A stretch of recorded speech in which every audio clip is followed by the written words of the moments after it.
안녕하세요. 저는 방사선 치료를 하는 방사선 종양학과 의사 김현주입니다. 저는 항암 치료를 담당하고 있는 종양내과 박인근입니다. 교수님, 오늘 저희 무엇을 알아볼 건가요? 오늘은 전립선암의 치료에 대해서 알아보기로 했는데요. 전립선암 치료하면 보통 떠올리는 게 수술이잖아요.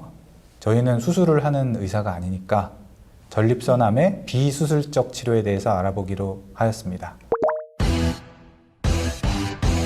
이제 저는 그 중에 방사선 치료에 대한 부분을 담당하게 될 거고, 이제 박인근 교수님께서 약물 치료에 대한 부분을 설명을 해주실 텐데요. 먼저 방사선이란 고에너지의 전리방사선을 이용해서 체외에서 방사선을 조사하여 암세포를 파괴하는 치료 방법입니다. 전립선암에서는 크게 내부 방사선 치료, 브라키세라피라고 하는 치료와 외부 방사선 치료를 들 수 있겠는데요. 일반적으로 전립선암에서 방사선 치료를 한다면 이제 외부에서 방사선 치료 기계 발생 장치를 이용한 외부 방사선 치료를 의미한다고 보시면 되겠습니다. 그래서 오늘 제가 설명드릴 내용들도 대부분 외부 방사선 치료에 기반을 둔 내용이라고 이해하시면 좋을 것 같습니다. 네, 방사선에 대해서 설명을 주셨는데 이게 한국말인지 제가 잘 모르겠어요. 말씀이 좀 어려워서 아무튼 방사선이라는 방법을 이용한 치료를 하는 거다. 네. 그런 거고, 외부 방사선이라는 것은 우리 몸의 외부에서 방사선을 쪼인다는 말씀이시죠? 네. 아까 이제 브라키라고 했던 거는 내부에서 하는 거. 네. 전립선 안에 동위 원소를 삽입을 해서 우리 몸 안에서 방사선이 방출이 되면서 암세포를 죽이는 기술이고요.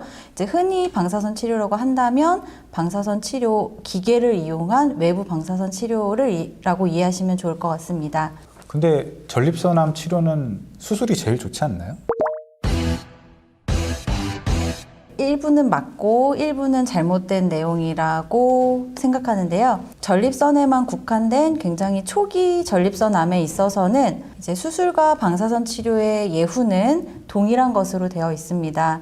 그래서 과거에 진행되었던 이제 대표적인 연구들에서는 그냥 경과 관찰을 하는 것, 그리고 수술을 시행하는 것, 그리고 방사선 치료를 시행하는 것을 비교를 했었었는데요.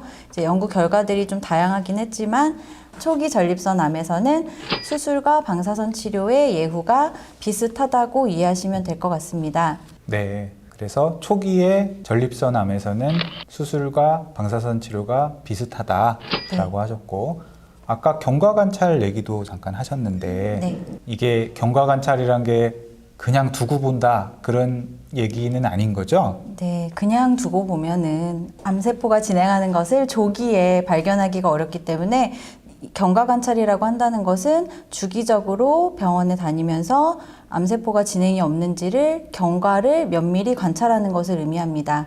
그리고 병의 진행이 보였을 경우에 재빨리 그 다음번 치료로 넘어가는 것을 의미하는 것이라고 생각하시면 될 것 같습니다. 네, 어쨌든 경과관찰은 약간 떨어진 개념인 것 같고, 치료 개념으로 한다면 수술 또는 방사선이고, 조기의 전립선암에서는 두 개가 비슷하다라고 그렇죠.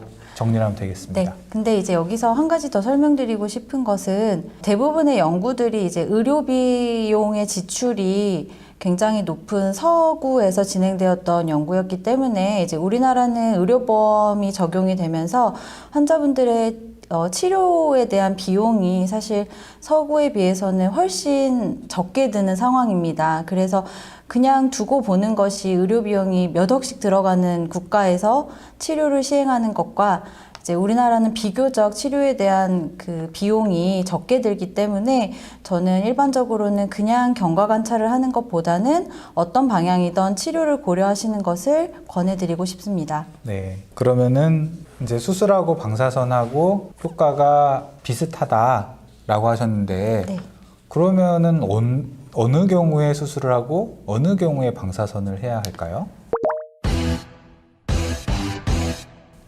제가 사실 환자분들 진료를 하면서 가장 많이 듣는 질문 중에 하나인데요. 초기 전립선암에 있어서의 방사선 치료와 수술의 결정은 의학적으로는 무엇이 더 좋고 나쁩니다라고 말씀드리기는 어렵습니다. 그래서 이런 치료의 결정에 있어서는 환자분 개개인의 환경적인 요인, 그리고 개인적인 가치관, 개인적인 선호도가 많이 작용을 하게 되고요. 그 치료의 결정에 있어서 저희가 도움드릴 수 있는 내용은 수술을 시행하였을 경우의 장단점과 방사선 치료를 시행하였을 경우의 장단점을 두 가지 다 설명을 들으시고 나의 환경과 나의 상황을 고려했을 때 어떤 치료가 나에게 더 적합한지를 결정하시면 되겠습니다.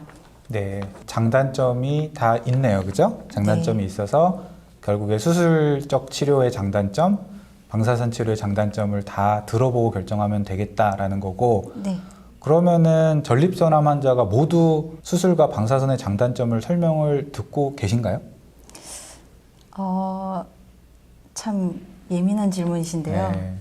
대부분의 전립선암 환자분들은 비뇨기과를 먼저 방문하시게 됩니다. 비뇨기과 교수님들께서 방사선 치료에 대한 설명을 해주시는 분들도 계시고 그냥 수술과 방사선 치료의 결과가 동일하기 때문에 그냥 수술적인 치료를 먼저 권유하시고 진행하시는 경우도 있어서 참 곤란한 질문이네요, 교수님. 아, 그렇죠.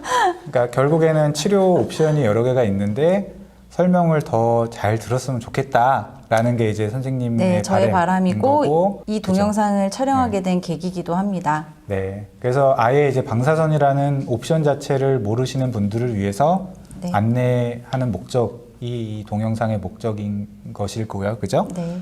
그러면은 이제 비뇨의학과랑 다학제 진료를 점점 활성화하면 더욱더 진료가 좋은 쪽으로 발전해 갈 수 있을 것 같습니다. 네, 환자분들께 조금 더 다양한 정보를 제공하고 치료에 대해서 결정하실 수 있는 기회를 드릴 수 있을 것 같습니다. 네. 그러면 아까 이제 비교적 초기의 전립선암에서는 수술과 방사선이 효과가 거의 비슷하다라고 말씀하셨는데 혹시 뭐 어떤 경우에는 뭐 방사선이 더 좋다거나 반대로 어떤 경우에는 방사선은 안 될 것 같아요. 뭐 이런 게 있을까요?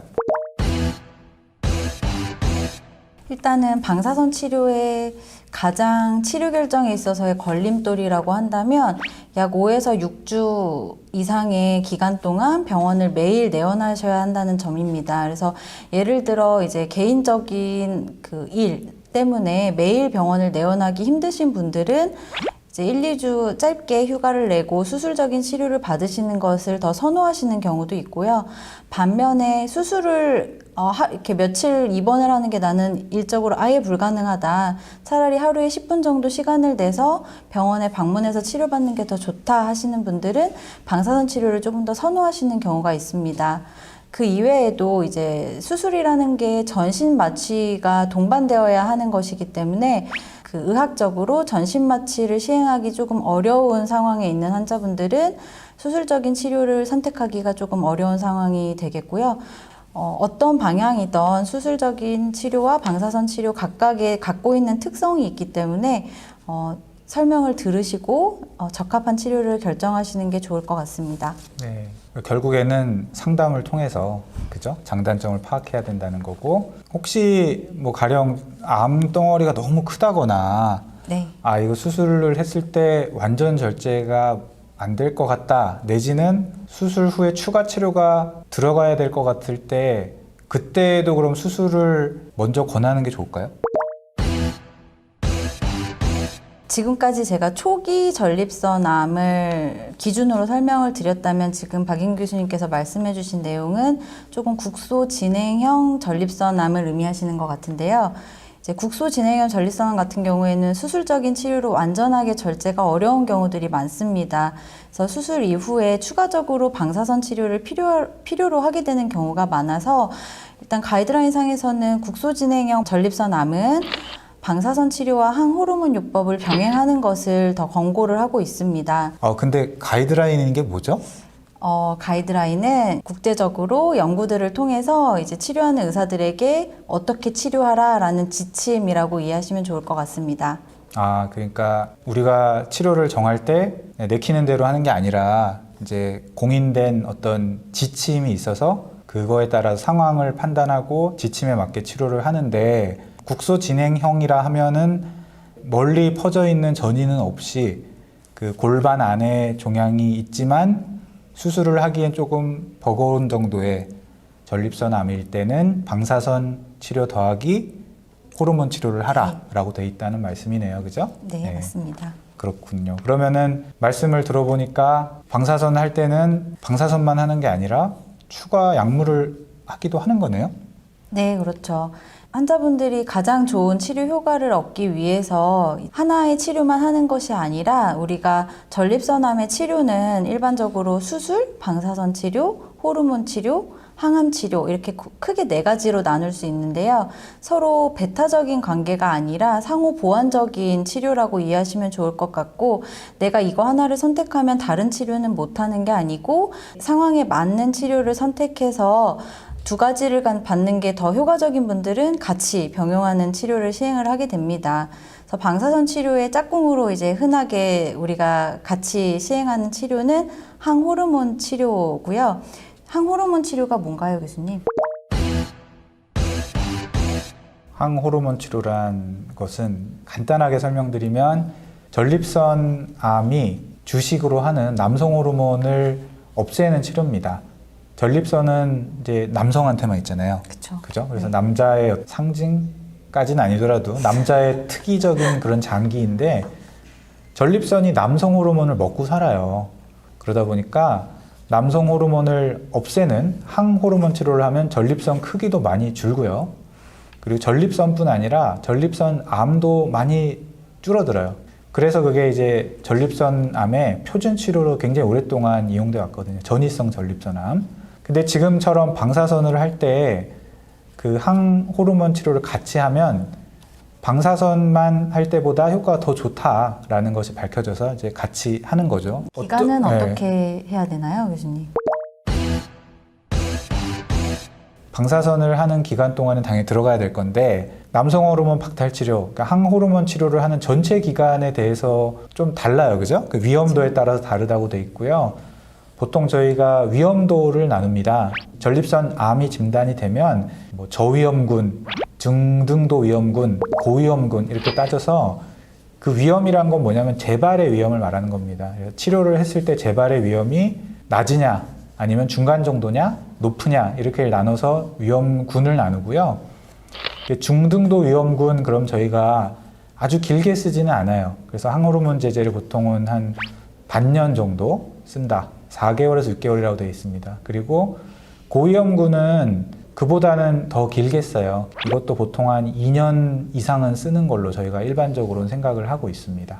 지금 말씀해 주신 내용을 정리해 보면은 남성 호르몬을 박탈시켜서 전립선암이 먹고 자라는 그 먹이를 제거를 해서 치료를 하는 원리다라고 네, 이해를 하면 되겠고요. 네. 그러면은 그 남성 호르몬 박탈 치료를 했을 때 환자분들이 겪게 될 다른 부작용이나 다른 증상들은 없을까요?